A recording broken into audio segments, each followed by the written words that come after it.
Oi pessoal, sejam todos super bem-vindos a mais um vídeo e hoje a gente vai conversar sobre um livro muito famoso, muito querido e também muito polêmico, que é o Walden, ou A Vida nos Bosques, do Thoreau. O pensamento do Thoreau foi bastante importante, bastante influente para muita gente, entre essas pessoas para o Mahatma Gandhi, para o Martin Luther King e para movimentos como o movimento pacifista, o movimento hippie e também para a ecologia. Eu particularmente achei essa leitura aqui muito especial e consegui entender por que o Thoreau foi tão influente, tão importante para tanta gente nesses últimos 170 e poucos anos. O Walden é um relato real de uma experiência do Thoreau de ficar vivendo por 2 anos, 2 meses e 2 dias na mata, numa casinha bastante simples, às margens do lago Walden, no estado de Massachusetts, nos Estados Unidos, lá no ano de 1845. Sabe aquela vontade de largar tudo e morar no mato?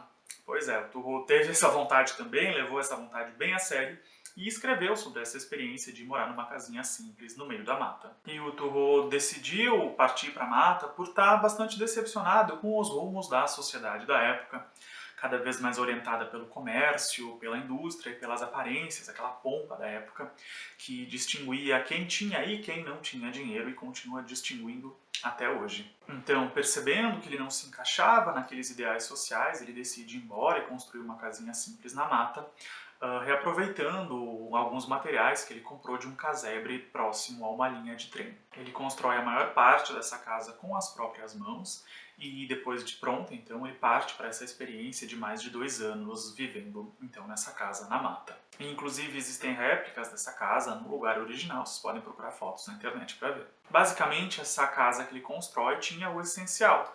Era uma casa de um cômodo, com uma cama, mesa, algumas cadeiras, uma lareira com um fogãozinho a lenha, livros, roupas e alguns utensílios. Basicamente, era isso. Nesse período, ele desenvolveu um estilo de vida bastante simples, onde ele procurou voluntariamente viver só com o essencial, buscar a essência da vida com isso, nas palavras dele, e então refletir sobre a vida e testar, botar esses ideais dele que ele tinha sobre a vida em prática. Mas ele não ficou esse tempo todo completamente isolado de todas as pessoas. Ele recebia visitas em casa de vez em quando. Quando ele precisava de alguma coisa, ele ia até a cidade, dava uma passada por lá e fazia tudo isso sem problema nenhum. Então o posicionamento dele não era de ódio nem de hostilidade em relação às pessoas, não era isso.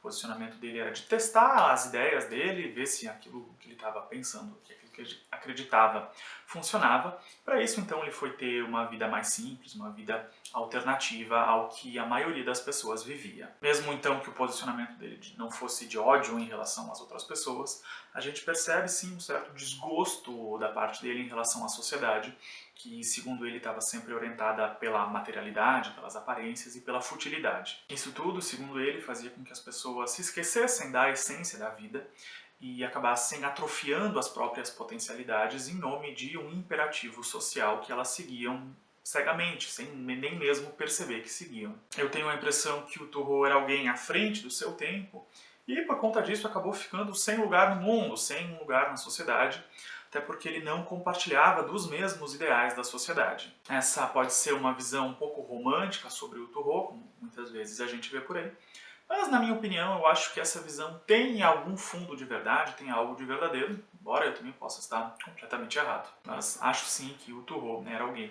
à frente do seu tempo.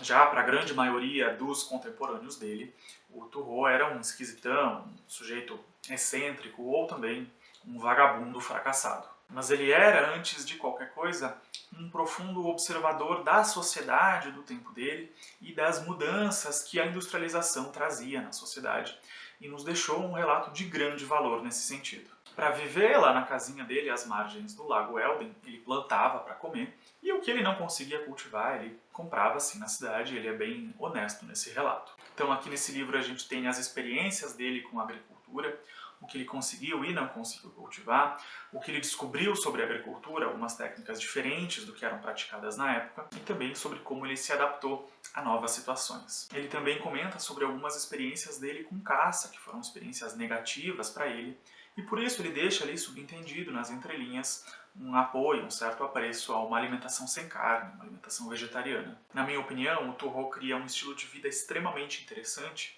que é o do agricultor filósofo, alguém que busca uma autonomia, recorre à natureza para conquistar essa autonomia, a liberdade, e cultiva grande parte do que ele vai consumir. Ele faz tudo isso com uma base reflexiva que considera a relação dele com a natureza, a relação dele com a sociedade e também a relação da sociedade com a natureza. Esse posicionamento que ele cria de ser um agricultor filósofo é uma união muito interessante entre teoria e prática, entre os ideais que ele acredita e a execução prática desses ideais. E a colocação em prática desses ideais é feita de uma maneira totalmente silenciosa e individual, sem qualquer tipo de estardalhaço. Ele não clama por uma mobilização coletiva, não tenta impor o estilo de vida dele para as outras pessoas, não faz nada disso.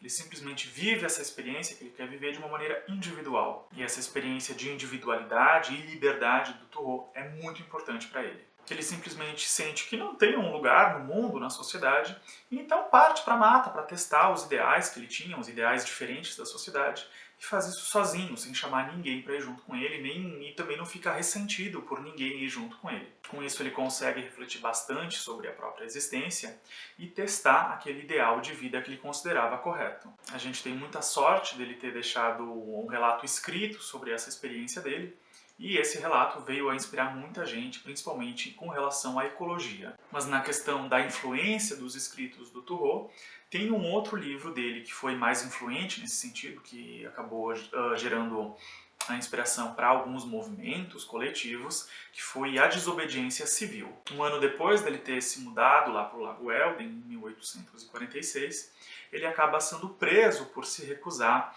a pagar um imposto esse que financiaria a guerra dos Estados Unidos contra o México e também que financiava a escravidão, duas coisas que ele era completamente contra. Dessa experiência dele na cadeia nasce então esse ensaio chamado A Desobediência Civil, onde ele reflete sobre liberdade individual e sobre como o indivíduo não deveria deixar que o Estado fizesse do indivíduo um agente de injustiças. Isso de não deixar que o Estado fizesse do indivíduo um agente de injustiças, segundo Thoreau, era uma obrigação, um dever do indivíduo, e essa situação toda se encaixava muito bem nesse contexto da guerra e da escravidão. Não é porque a escravidão era algo permitido pelo Estado que os indivíduos deveriam se tornar agentes de injustiça se utilizando da mão de obra escrava e possuindo escravizados, e o mesmo valia então para a guerra. E a Desobediência Civil, posteriormente, virou um livro muito influente. Para vocês terem uma ideia, Mahatma Gandhi se inspirou nesse livro para os movimentos de resistência não violenta na Índia, o Satyagraha, durante então o período de tentativa de independência da Índia. E da mesma maneira, esse livro também inspirou Martin Luther King na luta pelos direitos civis. Essa experiência do Thoreau na cadeia também é mencionada de uma maneira bastante breve no livro Walden, mas é desenvolvida então melhor no livro A Desobediência Civil.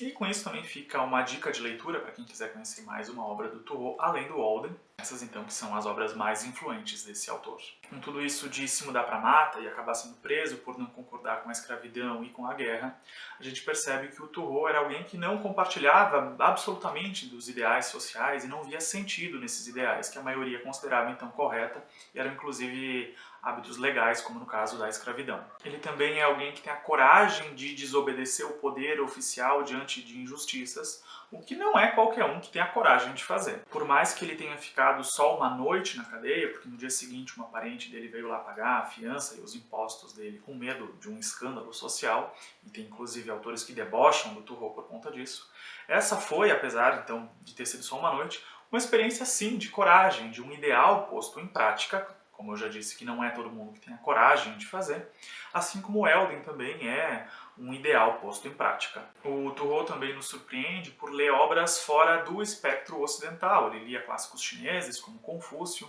e também clássicos indianos como o Ramayana, o Mahabharata e os Vedas. Na leitura de Eldon a gente percebe de uma maneira bastante forte alguns princípios dessas filosofias orientais no pensamento dele. Isso mostra que ele também buscava um conhecimento além do conhecimento que se mostrava para ele de maneira mais óbvia e imediata, que eram os autores europeus, que claro, ele também lia. Mas ele também buscava conhecimento em culturas que não eram a sua, ele estava aberto para outras formas de pensar e reconhecia que existiam então outras formas de mentalidade e de viver, e isso é muito importante pensar, além da própria cultura. Mas mesmo o Turreau sendo um leitor de obras orientais, ele não se filiava a nada, ele era um pensador livre que não se fixava em corrente de pensamento nenhuma, não pertencia a nenhuma corrente de pensamento, seja ela oriental ou ocidental. Ele estudava diversos pensadores de várias partes do mundo sem necessariamente se filiar ao pensamento desses pensadores. Isso fica bastante evidente nas diversas citações de Confúcio que ele faz, sem então se declarar um confucionista, sem fazer parte do confucionismo.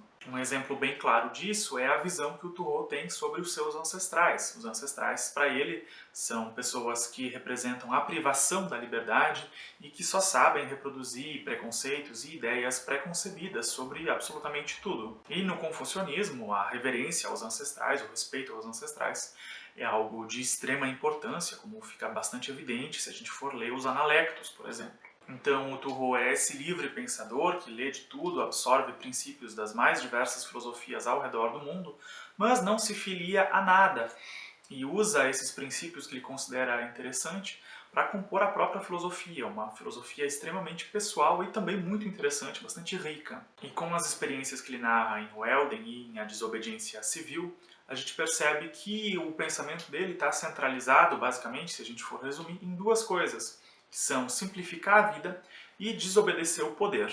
E como a gente já viu, ele vivencia essas duas coisas de maneira prática e solitária. Grande parte desse cerne do Welden também me lembrou um outro livro, que já tem resenha aqui no canal, que é O Desejo de Status, do Alain de Botton, que inclusive menciona a experiência do Turreau em Welden aqui nesse livro. Se a gente analisar a experiência do Turreau, tanto na mata quanto na cadeia, a gente percebe que ele não dá a menor importância e se desliga de vários valores tradicionais ligados ao status e parte para buscar os próprios valores, o que ele considera certo, já que então na sociedade não tem algo que reflita o interior dele. E nessa vivência dos próprios ideais, o Turreau levou um estilo de vida baseado na simplicidade, no contato com a natureza, na filosofia, na autonomia e na busca por uma vida autêntica. Ele buscava uma vida essencial que não se distraía com o que a sociedade esperava do indivíduo, mas que cultivasse uma autonomia para ir atrás dos próprios anseios. Mas um ponto que eu acho importante destacar e que a gente tem que ter cuidado na hora de analisar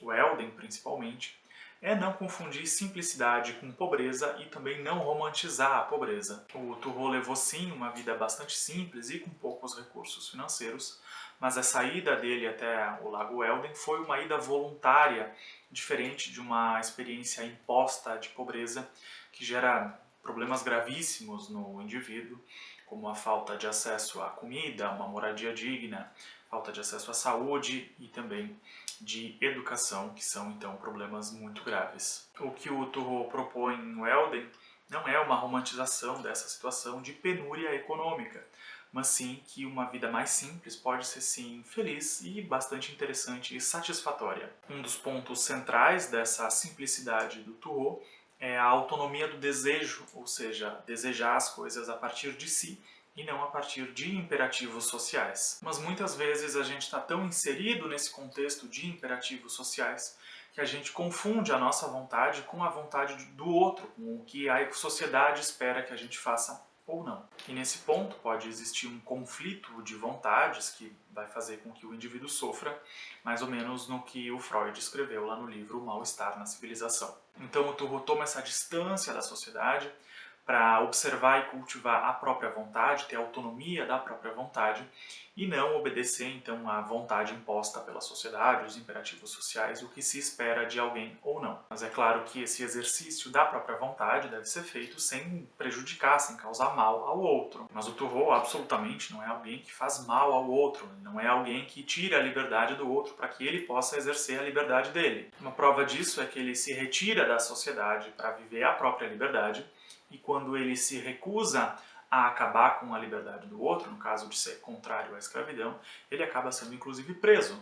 O Welden continua sendo um livro bastante atual, principalmente nessa época de uma crise ambiental que a gente já vive, porque ele nos lembra, entre tantas outras coisas, do nosso vínculo, da nossa dependência da natureza, que muitas vezes a gente se esquece da nossa dependência total da natureza, e esse esquecimento é extremamente perigoso. O Elden também nos deixa grandes perguntas, e uma das principais dela é: será que o nosso modo de vida é o único possível? A gente também pode se questionar a partir dele se a nossa única função é a de ser consumidor, ou se a gente pode ser algo além de ser consumidor. O Elden foi uma experiência de leitura bastante interessante e pessoal para mim, porque eu estava passando por alguns questionamentos bem parecidos com os do Turro, com um certo desgosto bem semelhante ao dele. Então, logo quando eu comecei a ler, eu pude clarear um pouquinho melhor as minhas ideias, então, a partir dessas reflexões que o Turro faz. E também teve uma coincidência bem interessante, porque o Turro parte para essa experiência na mata aos 28 anos de idade, mesma idade que eu tenho hoje. Então foi interessante ver o pensamento de alguém da minha idade sobre as questões que eu estava pensando ultimamente. Claro que separados aí por 177 aninhos. Claro que isso é só uma bobagemzinha minha, sem importância. Mas nesse processo todo, o Turro foi quase como um amigo com quem eu pude conversar, então, entre aspas, sobre essas questões que eu estava me perguntando ultimamente. E continuando com o meu relato pessoal de leitura desse livro, as ideias centrais de O Elden me fizeram lembrar de duas músicas da Rita Lee, que eu tenho ouvido bastante ultimamente, gosto bastante da Rita Lee, que são Tudo Vira Bosta e Nave Terra, que inclusive também são as minhas músicas preferidas dela. Tudo Vira Bosta eu acho genial, eu amo essa música, sempre sorrio quando escuto. Acho que ela critica com uma ironia muito inteligente todos os ideais de requinte e sofisticação, e também coloca que todas as coisas com as quais a gente se preocupa no nosso curtinho tempo de vida, no final não significam tanto assim e acabam virando bosta. Basicamente o que o Turro também conclui nesse livro. E Nave Terra também lembrou desse livro, por conta do elogio místico à natureza e ao planeta que a Rita Lee faz e que o Turro faz também. Então, se eu tivesse que escolher uma trilha sonora para esse livro, com certeza essas duas músicas iam entrar na minha playlist. Eu acho que nesse livro aqui o Turro narra uma experiência muito interessante, muito corajosa, e que eu também gostei muito de conhecer. Talvez a gente não precise de uma experiência assim tão extrema como a do Turro, mas a gente pode usar esse relato para pensar se tudo que a sociedade diz que a gente precisa é realmente uma necessidade e se os nossos desejos são realmente nossos. Esse livro é um convite à simplicidade, à reflexão, à autonomia e ao cuidado com o meio ambiente, coisas extremamente necessárias na nossa época, e eu fico muito feliz que o Turro tenha nos deixado esse relato. Então esse foi o vídeo de hoje, muito obrigado a quem assistiu, e espero que vocês também tenham se sentido inspirados a ler esses relatos do Turro que já inspiraram tanta gente. Eu vou ficando por aqui, a gente se vê então no próximo vídeo, um abraço e tchau, tchau!